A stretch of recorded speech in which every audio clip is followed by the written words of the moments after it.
All right. Recording is on.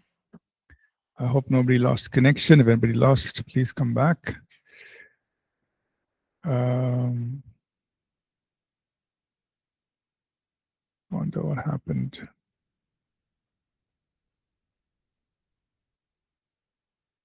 One minute, I need to.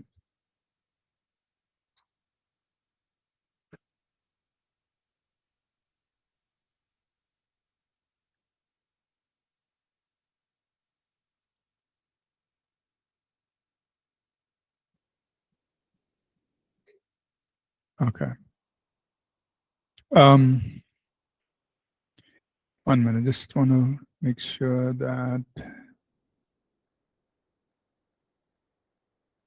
All right, we are good to go. All right. So let's welcome back to our second lecture today on the book of Daniel and Revelation in Daniel. We're now in Daniel chapter 8. So let's get into this and we will try to understand. So remember, like we said, every chapter in Daniel is adding to the outline in chapter 2. More and more information is being given. In Daniel chapter 8, details are being given about two kingdoms, the two parts, which basically the Medes and the Persians, and then the Greeks. Right? Babylonians is Nebuchadnezzar, Belshazzar, all of that. After them came the Medes and the Persians, the chest of silver, and then the waist of bronze or brass, the Greeks. So in chapter 8, it's really talking about these two. But also keep in mind that in this chest of silver, there are actually two kingdoms, Medes and Persians. Medes and Persians were people from the same region, but the Medes were smaller and weaker than the Persians. So when the Medes came to power, it was for a very short time. King Darius was the king of the Medes. Very short time. Then the Persians took over. They were from the main region. The Persians were more powerful. Okay. Let's read Daniel chapter 8, and we will read verses 1 to 14. Please, somebody could read it for us. Shall I, Pastor? Shall I go ahead? Please go ahead, listen. Chapter 8. In the third year of the reign of King Belshazzar, a vision appeared to me, Daniel, after the one that appeared to me the first time. I saw in the vision, and it so happened, while I was looking, that I was in Sushan, the citadel, which is in the province of Elam, and I saw in the vision that I was by the river Ulai. Then I lifted my eyes and saw, and there, standing beside the river, was a ram who had two horns, and the two horns were high, but one was higher than the other, and the higher one came up last. I saw the ram pushing westward, northward, and southward, so that no animal could withstand him, nor was there any that could deliver from his hand. But he did according to his will and became great. And as I was considering, suddenly a male goat came from the west across the surface of the whole earth without touching the ground, and the goat had a notable horn between his eyes. Then he came to the ram that had two horns, which I had seen standing beside the river, and ran at him with furious power. And I saw him confronting the ram. He was moved with rage against him, attacked the ram, and broke his two horns. There was no power in the ram to withstand him, but he cast him down to the ground and trampled him, and there was no one that could deliver the ram from his hand. Therefore, the male goat grew very great, but when he became strong, the large horn was broken, and in place it four notable ones came up toward the four winds of heaven. And out of one of them came a little horn, which grew exceedingly great toward the south, toward the east, toward the glorious land. And it grew up to the host of heaven, and it cast down some of the host and some of the stars to the ground, and trampled them. He even exalted himself as high as prince of the host, And by him the daily sacrifices were taken away, and the place of his sanctuary was cast down. Because of transgression, an army was given over to the on to oppose the daily sacrifices, and he cast truth down to the ground. He did all this and prospered. Then I heard a holy one speaking, and another holy one said to the certain one who was speaking, how long will the vision be concerning the daily sacrifices and the transgression of desolation, the giving of both the sanctuary and the host to be trampled underfoot? And he said to me, for 2300 days, then the sanctuary shall be cleansed. All right. So here we're getting more details. He sees a ram. So in this vision, he's seeing vision. He sees a ram from the east. This animal, ram, has two horns. The horn that comes second becomes bigger than the horn that was there first. Okay? And it is moving towards the east. It's moving towards the west. It comes, this ram starts off in the east and it pushes westward. It's going west, north and south, this ram. Then suddenly he sees a goat from the west, and the goat is moving east. Now the goat has one long horn, very long horn, very strong, and the goat is moving very fast. It's like his feet is not even touching the ground. It's moving east. And this goat overpowers the ram. Nobody can stop the goat overpowers. But then suddenly what happens to the goat, its long horn, its horn breaks. And in its place, four notable ones come up. This is in verse 8. In its place, there are four other notable ones. He says, four leaders come up. Horn represents leader. Right? Four. And then he says, out of one of them, verse 9. Daniel 8, verse 9. Out of one of these four comes the little horn. Now, this little horn, by now, we know who this little horn is, because we've seen him in chapter 7. This is the Antichrist who is speaking blasphemous things against God. The little horn is the Antichrist. And here he's giving us more information, what this Antichrist will do. From these four, this little horn will come. Okay? And he will he will grow very great.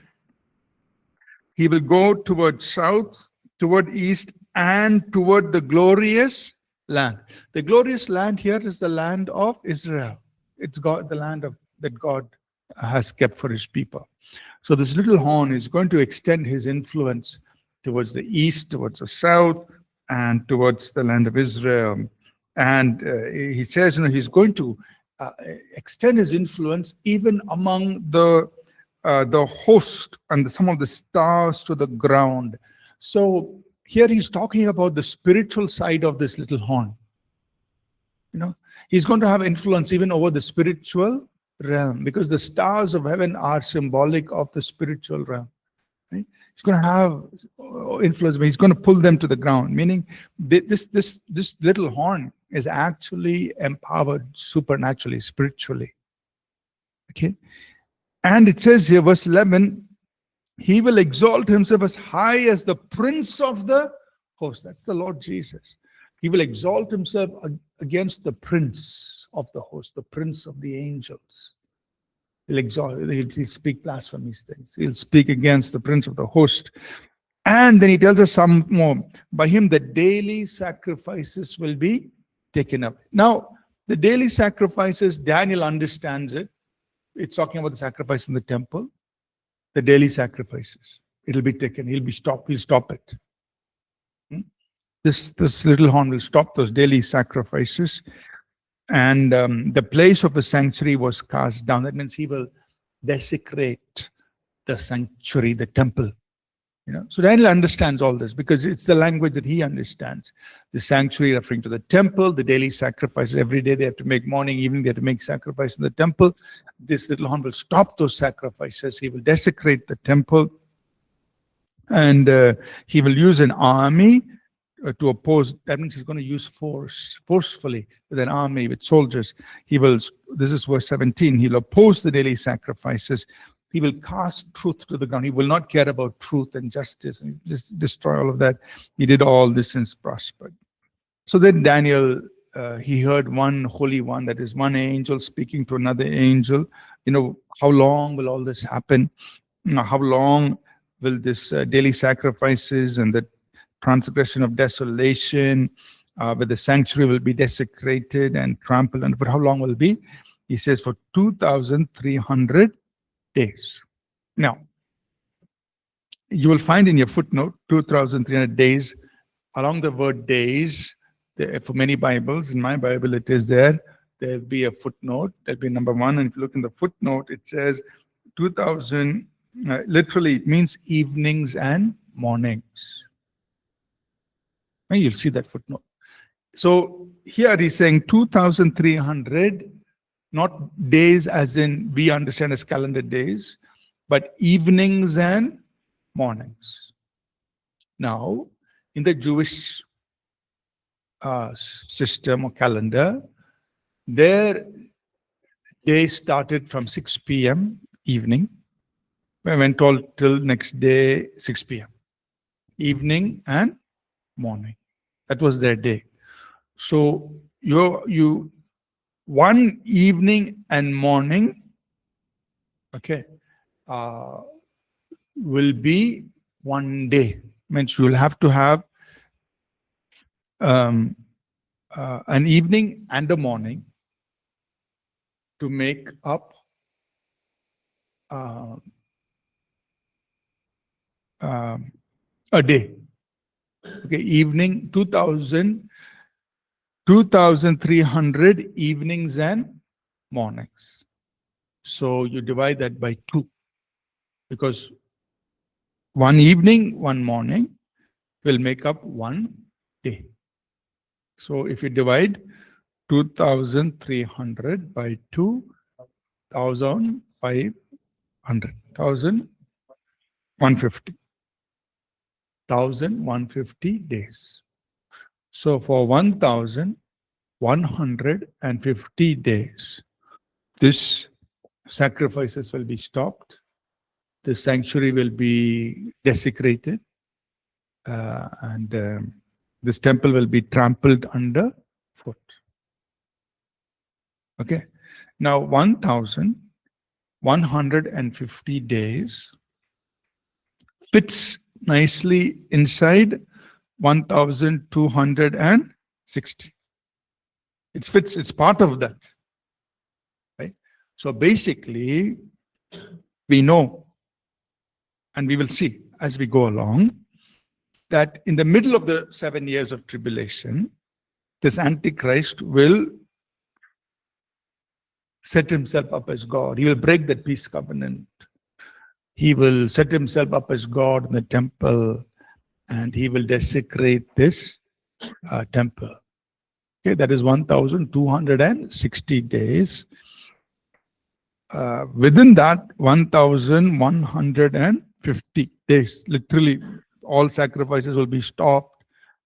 This temple will be desecrated. But we know that that you say, but why is there this difference? Because by the time he goes and he sets himself up as temple of God and tell everybody I am God and all those things and stop the sacrifice, there will be some days gap, and also Jesus is going to come back and he will destroy the Antichrist at the end of that 3.5 years. So there is that little variation, gap. But he's saying for 1,150 days, the daily sacrifices will be stopped. This transgression will happen. The sanctuary will be trampled underfoot, will be desecrated. It fits into that 1,260 days. You understand, right? So he's given this picture, and what is interesting is the rest of the chapter is an interpretation. Like whatever I've explained now, it's actually given here, it's interpreted here in the rest of the chapter. So let's just read that, and then I will explain some more of what we can know from history. Can somebody read verses 15 to 27, please? 15 to 27. When I, Daniel, had seen the vision, I sought to understand it, and behold, there stood before me one having the appearance of a man, and I heard a man's voice between the banks of the Ulai, and it called Gabriel, make this man understand the vision. So he came near where I stood, and when he came, I was frightened and fell on my face. But he said to me, understand, O son of man, that the vision is for the time of the end. And when he had spoken to me, I fell into a deep sleep with my face to the ground. But he touched me and made me stand up. He said, behold, I will make known to you what shall be at the later end of the indignation, for it refers to the appointed time of the end. As for the ram that you saw with two horns, these are the kings of Media and Persia, and the goat is the king of Greece, and the great horn between his eyes is the first king. As for the horn that was broken, in place of which four others arose, four kingdoms shall arise from his nation, but not with his power. And at the latter end of their kingdom, when the transgressors have reached their limit, a king of bold face, one who understands riddles, shall arise. His power shall be great, but not by his own power, and he shall cause fearful destruction, and shall succeed in what he does, and destroy mighty men and the people who are the saints. By his cunning he shall make deceit prosper under his hand, and in his own mind he shall become great. Without warning he shall destroy many, and he shall even rise up against the prince of princes, and he shall be broken, but by no human hand. Till the end, next two verses. Yes.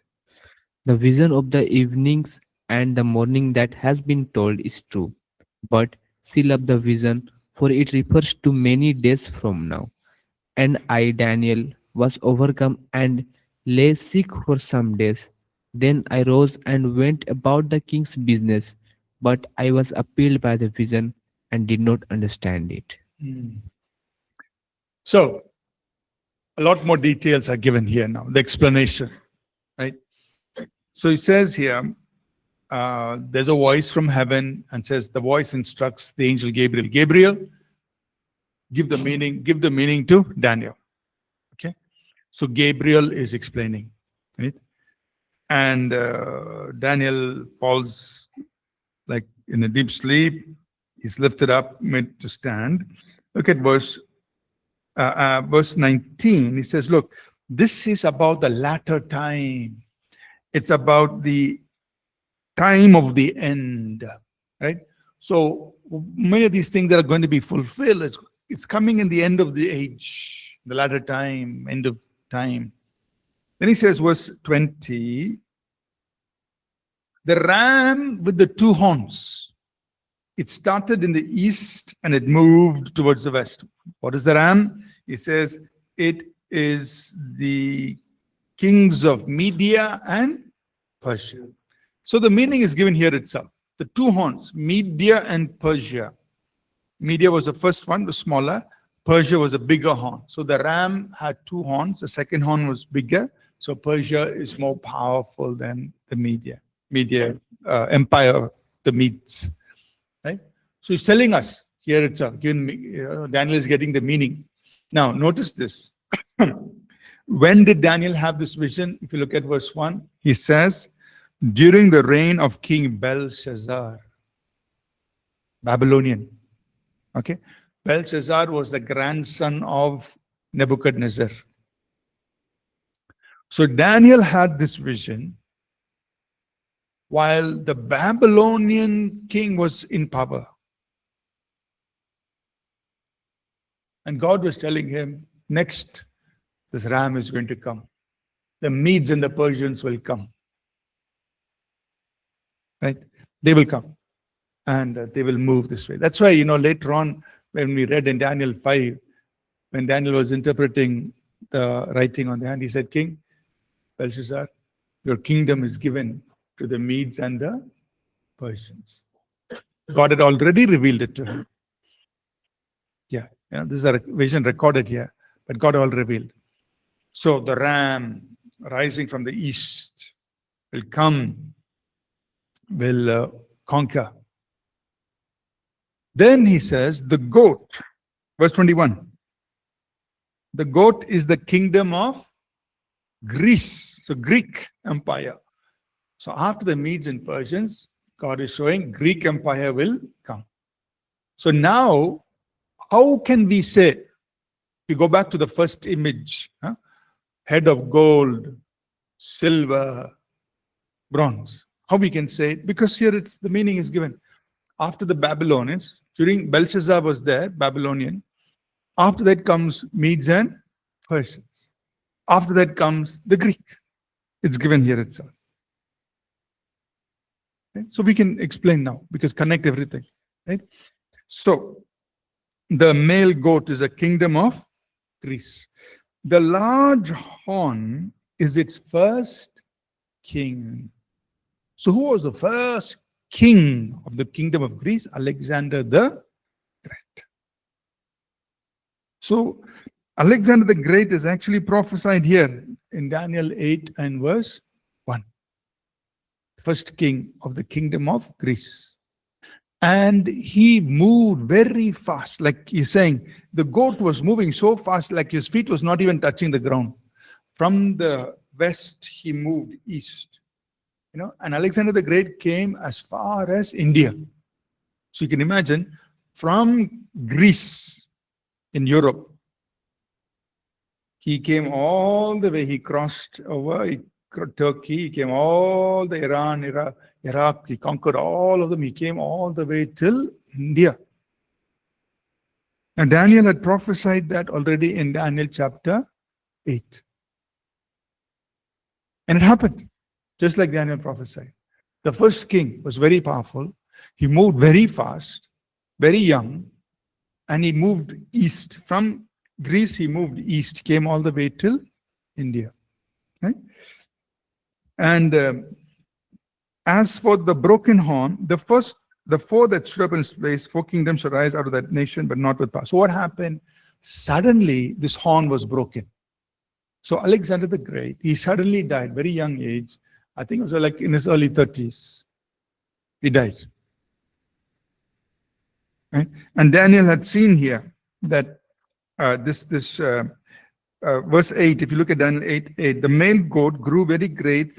When he became strong, the large horn was broken. When he became strong, the large horn was broken. Suddenly he died. And after Alexander died, 4 of his generals took 4 pieces of his empire. Daniel said it. In its place, 4 notable ones will rise. Right? He said, use the term notable ones. Now in history, when we look back, and if you look at history, after Alexander the Great suddenly died, 4 generals, leaders from his army, they took 4 portions of his empire and they ruled. They were fighting with each other. They tried to, make themselves strong. But exactly as Daniel said, it happened in history. We can read history and say, oh yeah, it happened. But Daniel foretold it before itself. Through the vision, of course, that God gave him. But what is important is, Daniel is saying, it says here, verse 9, Daniel 8, verse 9, out of one of them came a little horn. That means out of one of these four kingdoms that were part of the Greek Empire, the Antichrist will come. And that, Daniel 8 verse 9, is what is referred to in verse 23. And in the latter times. So there is a time gap between the time these four kingdoms existed that were ruled by the four generals of Alexander to the time that this king arises, this Antichrist arises. And in the latter time, when the transgressors have reached the fullness, sin has gone, has reached its fullness, a king shall arise. This king rising is Daniel 8 verse 9, that little horn coming up from one of those four regions. Who will, and this king, Daniel 8:23, he will have very evil schemes, and he will destroy, and he will fight the holy people, the saints. That's the Antichrist he's talking about. But Daniel said, the Antichrist will come from one of the four regions that belonged to the Greek Empire, which was ruled by one of the four generals.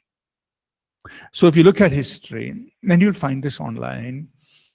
There were those four parts. One was along Greece, along the western side of the Mediterranean, so Greece and the countries around it, one part. Another part was Turkey, in modern day Turkey. That was one other part. The third part was along where Israel is, that is Syria, Lebanon, Jordan, Israel. That was another ruled by another leader, general. And the fourth part was Northern Africa, Egypt, and so on. So from this area, Daniel said, the Antichrist will come. So when we want to look carefully, he told us correctly, from one of the four kingdoms that came out of the Greek Empire, that was ruled by these generals, the Antichrist will come. So we look, the main countries are Greece, Turkey, Syria, Egypt. But there could be others, like, because the empires extend over other countries, Lebanon, Jordan, Egypt, Ethiopia, those northern African countries, and Greece, and some of the neighboring countries to Greece, right? So from one of these countries, the Antichrist will come. Daniel said it. Right? So he has given us a clue. He did not give the name of the country, but he said, after the first king of the Greek Empire dies, four people will take over his kingdom. Then in the latter times, an evil king, the Antichrist, will come from one of these four regions. He's told us that. So Daniel 8 has already given us this thing, which we're looking forward to. Could be from one of these things. So here in verse 25, it tells us all this Antichrist will do. He will exalt himself in his heart. He will make himself very important. He will rise against the Prince of Princes. As he's rising against Jesus Christ, the Prince of Princes, the King of Kings. He'll speak against him. But he will be broken without human means. That means this Antichrist will be destroyed, not by human means, but it's the Lord Jesus who's going to come and destroy him. That's this Antichrist. And then in verse 26, you see the vision of the evenings and morning. So, when we saw in verse 14, 2,300 days, I told you, that footnote says days actually means evenings and mornings. So that is referred once again in verse 26, evenings and mornings. That's why we divided by 2. If there are 2,300 evenings and mornings, it means there are 1,150 days. Right? It says, and he says, this vision is way into the future. It's going to happen. And Daniel was astonished by it. He didn't understand it. Obviously, what does all this mean? What is the meaning of all this? He just kept it in his heart. Right? But is chapter 8 clear? Any questions?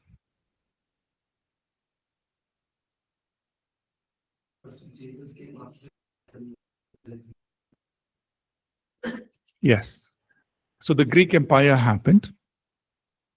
After the Greek Empire came the Romans. And when the Romans came to power, the Romans came into power around 64 BC. Then Jesus was born, like around 3 BC. So 60 years after the Romans came to power, Jesus was born. Okay. So after Greek came the Romans, then Jesus was born on the earth.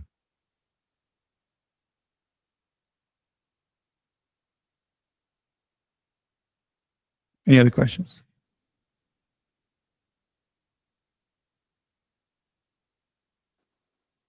Pastor, previously you said in the European Union, European countries, this 10 kingdoms, and from there the one will come, that is the Antichrist. So it is the same as the Greek kingdom?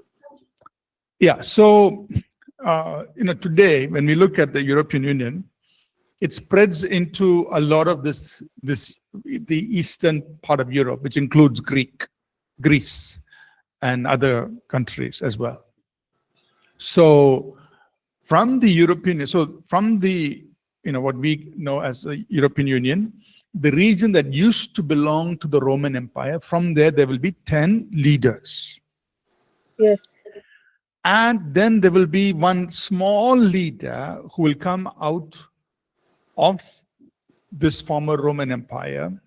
But remember that the other regions on the other side of the Mediterranean, which is like Turkey, Syria, Egypt and all, they're not considered part of the European Union, but they were still part of the Roman Empire, and they were also part of the Greek Empire.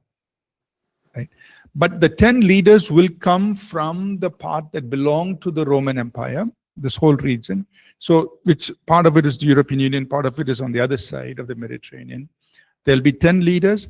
And then there will be one little leader who comes, who's insignificant, but he will begin to overpower them, and he will come into prominence. Okay. Thank you, Pastor. Yeah. You're welcome.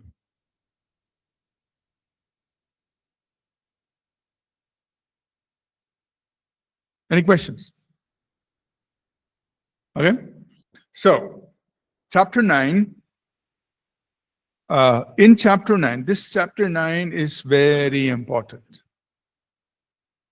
Okay? Because in chapter 9, verses 20 to 27, we will read it and then we will stop. And we will read it again next week. And we will explain it in detail. But this passage, Daniel 9, 20 to 27, specifically verses 24 to 27, is one of the most powerful prophecies given to Daniel. Okay? So we have to understand this very clearly. We'll just read it. We'll stop after that. We'll read it again next week and we will explain it. Okay? So could somebody read Daniel chapter 9, verses 20 to 27, please? Daniel chapter 9, verse 20. Now while I was speaking, praying and confessing my sin and the sin of my people, Israel, and presenting my supplication before the Lord, my God, for the holy mountain of my God. Verse 21. Yes, while I was speaking in prayer, the man Gabriel, whom I had seen in the vision at the beginning, being caused to fly swiftly, reached me about the time of the evening offering. Verse 22. And he informed me and talked with me and said, O Daniel, I have now came forth to give you skill to understand. Verse 23. At the beginning of your supplication, the command went out, and I have come to tell you, for you are greatly beloved. Therefore, consider the matter and understand the vision. Verse 24. 70 weeks are determined for your people and for your holy city, to finish the transgression, to make an end of sins, to make reconciliation for iniquity, to bring in everlasting righteousness, to seal up vision and prophecy, and to anoint the most holy. Verse 25. Know therefore and understand that from the going forth of the command to restore and build Jerusalem until the Messiah, the Prince, there shall be 7 weeks and 62 weeks. The street shall be built again and the wall, even in troublesome times. Verse 26. And after the 62 weeks, Messiah shall be cut off, but not for himself, and the people of the prince who is to come shall destroy the city and the sanctuary. The end of it shall be with a flood, and till the end of the war, desolation are determined. Verse 27. Then he shall confirm a covenant with many for 1 week, but in the middle of the week he shall bring an end to sacrifice and offering, and on the wing of abominations shall be one who makes desolate, even until the consumption Consummation. consummation which is determined is poured out on the desolate. Mm. So here Gabriel is talking to Daniel, right? And he says, Daniel, I've come to speak to you about your people, your city. Okay? And he gives him this very detailed prophecy or detailed information about what is going to happen. And we will look into it in detail. What I'd like to request you is if you can just read through this book in the End Times book, the End Times, which we just released last week. The PDF is available online on our church website. So those of you online, if you go to our church website and just download a PDF of the End Times book, it was just released last week. There's chapter, I think it's chapter number 5, or not 5, or chapter number 6. It's called Daniel 70th week. Okay. Now I just explained this in that chapter. We just explained this same passage in detail. So read it, and we'll explain it in class next week, right? Understanding this passage is very important, and it has so much in it, right from Daniel's time all the way to the end of the tribulation. He covers all of it in these few verses. Okay? So we will continue that next week. Any questions before we close?